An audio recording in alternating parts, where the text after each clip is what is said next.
হাদিস হযরত মুহাম্মদ সাল্লাল্লাহু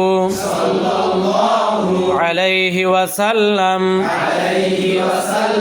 যাহা বলিয়াছেন বা নিজে করিয়াছেন অথবা সাহাবায়ে কেরামদেরকে করিতে দেখিয়া নিষেধ করেন নাই তাহাই হাদিস। 1 নম্বর হাদিস শরীফ। قال النبي صلى الله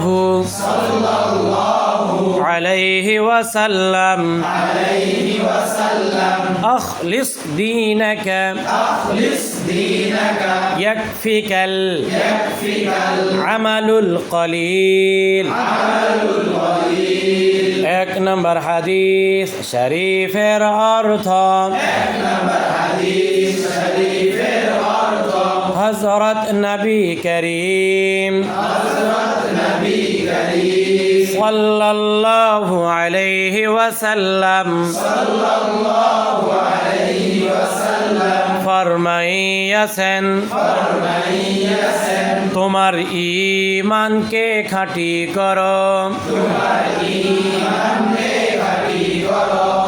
অল্প আমলই নাজাতের জন্য যথেষ্ট হইবে। 2 নম্বর হাদিস শরীফ।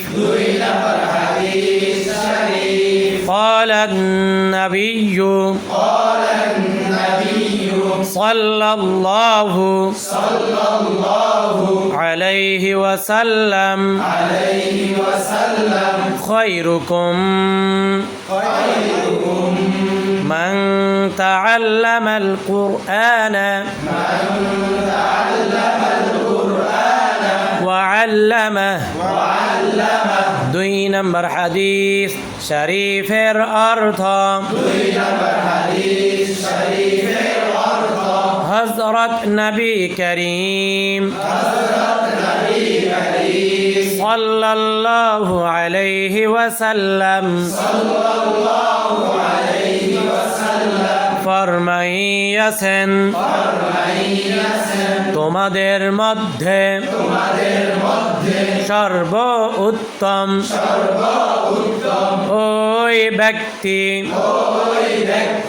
যে কোরআন মাজিদ শিক্ষা করে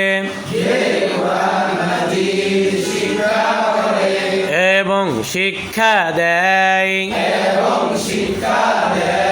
3 নম্বর হাদিস শরীফ। قال النبي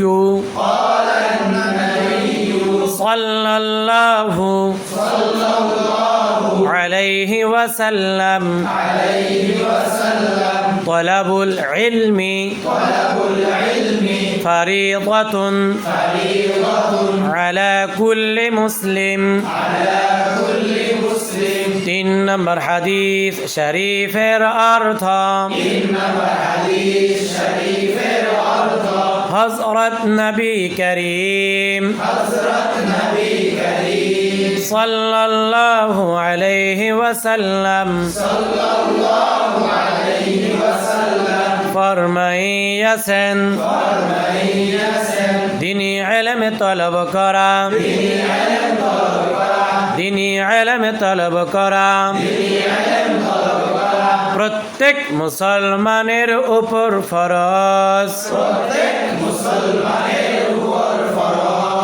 প্রত্যেকটা হাদিস শরীফ ঠিক একই নিয়মে আমাদের বাচ্চাদেরকে পড়াইতে হবে। পারবো তো ইনশাআল্লাহ? আল্লাহ তাআলা আমাদের সকলকে তৌফিক দান করুন।